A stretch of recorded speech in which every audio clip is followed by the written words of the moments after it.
Now, to help shed more light on South Korea's growth forecast and other economic issues, we have with us Professor Shin Sang-hyup from Kyunghee University. It's good to have you on the show. My pleasure. So, from hopes of 3% to struggling to even reach a 2.7%, South Korea's forecast for the economy has been slashed from projections made at the beginning of the year. Now, this previous report suggests that it's the domestic demand, especially low business investment, has been a key factor, and that flexible working hours could even help as well. I mean, how do you interpret these reduced growth outlooks, and do you agree with the report? I do agree with the report, but I should add up some more explanations in order to give very correct information to the audience. As you know very well, the Korean economy is heavily reliant on trade. In fact, out of total GDP, Korean GDP, 80% comes from trade. This is the kind of a given condition in the Korean economy. So to promote the Korean economy, we have to increase the exports. I mean, through the trade, we could promote the Korean economy. And that can be a start of the good shape of Korean economy. But as the report pointed out, we have to also concern about the domestic economic situations. Because when the Korean companies could make money from the trade, they could increase the the business investment in Korea, and then they could also provide, give more money in the form of salary to the workers. So there can be a beginning of positive circle in the Korean economy. But as we know, right now, the companies are refraining themselves from making business investment. And that can be indirectly affected the people's domestic consumption. And to promote the slowdown domestic consumption, the government has adopted and implemented the few the policies, but we are really concerned about the effectiveness of those policies, because some people, particularly in the business circle, really doubt about the effectiveness of such a kind of government policies. To make a long story short, well, we have to review all those kind of policies from the very beginning in order to shorten the time to promote Korean economy. At the same time, we have to prepare for the changing international economic circumstances, which will be very important. As I already before explained, Korean economy is heavily reliant on the trade, so we have to prepare for the new trading or economic circumstances. I'm assuming when you talk about those new economic circumstances, you're referring to the U.S. China trade war that is affecting everyone around the world, really. I mean, how is that playing into these growth forecasts? Yes, as you pointed out, the USA and China have the trade war over the last almost 1 year. Particularly, trade war between these two economic giants could give a very huge negative factors on the Korean economy. Let me give you more detailed explanation. You know, out of total Korean exports, 24.8%, roughly 25% exports go to China. And out of total Korean exports, 80% are intermediate products. So Chinese industries they made final goods by using Korean-made intermediate products. But because of trade war between two countries, and the Chinese exports to USA will be reduced, that means demand for the Korean-made intermediate products in China could be reduced. So that's the reason why we're concerned about the possibility of a reduction of Korean exports to China. So this will be a huge negative impact on the Korean economy. And how about the trade with the USA?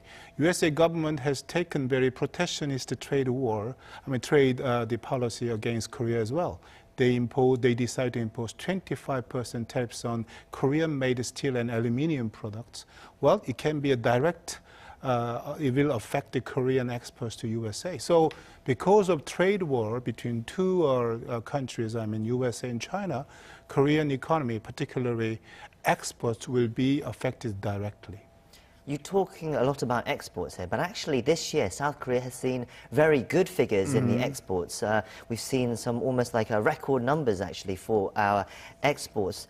But then how does this play into the fact that we have seen record exports, but the growth forecast has been slashed? I think that's one aspect of the Korean export. We have to look at the other side of the Korean economy. That means when you look at the which industries are major players in Korean exports, there are few. Particularly semiconductor industries play the most important role in increasing Korean exports.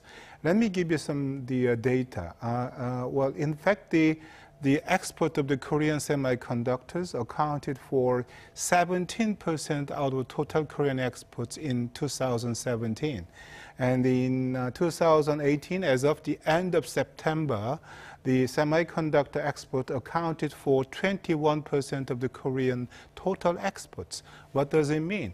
Well, owing to the exports of the semiconductor industries, the Korean economy could achieve such a economic growth. How about the industries? Most of the other key industries, so-called strategic industries, are suffering from the reduction of their exports. So we have to concern about this aspect in order to achieve the sustainable economic development in the future. But there are certain industries, even in these export numbers, which perhaps have been seeing positive developments as well. For example, the promising new industries, these some which have been bracketed here, they've been seeing a growth rate 3 times higher than our overall exports. I mean, can this actually help our exports and eventually help our economy as well? Yes, I mean, it can help our economy to some degree. Yes, it is. But as I already explained, we cannot rely on the good performance of a few specific industries. Of course, owing to their good performance in the global market, we could have the positive effects on the Korean economy. But to have to make the Korean economy in a good shape, we need more players. Otherwise, it will be very difficult for the Korean economy to achieve the sustainable economic development in the future. So we've discussed about how the root of this problem is coming from this U.S. China trade war, but there are perhaps signs now they're turning a corner. For example, the White House trade policy advisor and notoriously hardline China hawk, Peter Navarro, has reportedly been excluded from the guest list for the upcoming summit between President Trump and President Xi Jinping on the sidelines of the G20 summit in Argentina. And this suggests Trump might be ready to tone down his anti-Chinese rhetoric, at least for now. What do you think? I think the U.S. government is using carrot and stick policy in order to maximize their national interests. The USA government decided to increase the tariff rates from 10% to 25% on the about $250 billion worth Chinese products. It will implement it from the January of next year. I think this is the one aspect of the USA government trade policy toward China.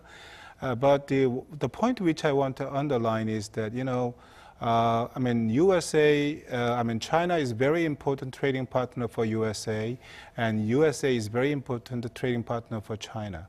But there are some differences for each other. That means that USA has stronger economic fundamentals than China. In fact, the Chinese government has achieved the very rapid economic growth over the last several, almost a decades. They became strong, one of the strongest economies in the world. How strong? Enough to challenge against the leadership of the USA. As a leading country with a full hegemonic power. So USA, particularly Mr. Trump-led administration, does not want to allow China to be strong enough to challenging against the USA leadership in the global affairs. This is a competition for the hegemonic power. And so USA government give a pressure to the Chinese government to give up their policy to be a strongest economy, challenging enough to USA. And then if the Chinese government accept the condition, then USA is ready to have the trade with China. I mean, that is the idea taken by the USA government. And they said that that will be the win-win strategy for USA economy and Chinese economy. But on the part of China, they cannot accept it. You know, that's the reason why there have been trade war between USA and China. But at the same time, I think that considering the importance of the economies to each other's economy, maybe they just try to also make every effort to find a solution. But within the framework which I already explained, USA want to stay as the stronger economies than China, and China wants to be strong enough to challenge against the USA. Without solving having an answer to this question, I think the situation could be last for a while. But we saw this concession from the U.S. We're also seeing a different concession from China as well. On Wednesday, China gave permission to a U.S. aircraft carrier, USS Ronald Reagan, to dock in Hong Kong. And this is in contrast to September, when another U.S. warship was not allowed to dock in Hong Kong. And this has been viewed by some as being interpreted as a goodwill gesture by China before their summit. But you're saying actually it might not be so much, or how do you think? Which side is in fact, it's a matter of the strength of the economic fundamentals. You know, the Chinese economy has grown very fastly, and they became one of the G2 member countries. But we cannot say that Chinese economic fundamentals is as strong as much as the USA. So if the situation continue for a while, the damages of which the Chinese economy will get from the situation could be much serious than the USA will have. So I think on the part of China, definitely they seem to make every effort to solve this problem as soon as possible. And also we can say that different implications it has, but China also wants to use stick and carrot policy, but with the different implications from the USA. But then briefly, before we finish, so if they do find some sort of, at least small resolution, that could lead to positive developments for South Korea as well, couldn't it? I think so. But, well, we have to think about the characteristics of the President Trump. I think maybe he's not the leader with the very long-term vision. He's a businessman like the considerations. That means that if President Xi Jinping show big change, which can give a satisfaction to the Mr. Trump, maybe Mr. Trump can change his policy. I think this is a kind of some scenario many experts can expect because of as I said before, considering the characteristics of the Mr. Trump's leadership. But who knows? But what is certain at the moment is that both countries, USA and China right now competing each other. But I think that they do not want to continue this situation for a long time. And the other countries really concerned about those kind of situations. Many countries are really concerned about trade war between two countries. And what they really concern more is that if the situation continues for a long time, that could be a fatal blow against the global economy. So I think that in any ways, definitely USA and China should find a solution in the near future. Let's hope so we can have a small glimmer of hope for the future. Anyway, it's always great to have you on the show, and thank you for all your insights. My pleasure. Thank you.